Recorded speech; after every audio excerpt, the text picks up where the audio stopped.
ముఖ్యమంత్రి గారు పోటీలు పడి అసెంబ్లీ సాక్షిగా అబద్ధాలు ఆడి ఒకళ్ళు గిన్నీస్ బుక్ వరల్డ్ రికార్డులో ఒకళ్ళు నోబెల్ ప్రైజ్ వచ్చే విధంగా అబద్ధాలు ఆడినారని చెప్పి నేను మనవి చేస్తా ఉన్నా.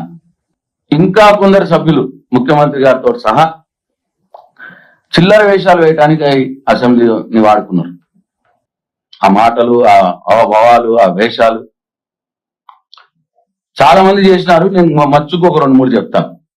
ముఖ్యమంత్రి గారు ఏదో సందర్భంలో చర్చ వచ్చినప్పుడు ఆయనకు ఆపు కావాలి, ఇంకా ఆయనకు ఏదో ఫుల్ కావాలి అని చెప్పి నేను చెప్పలేను ఆ మాట.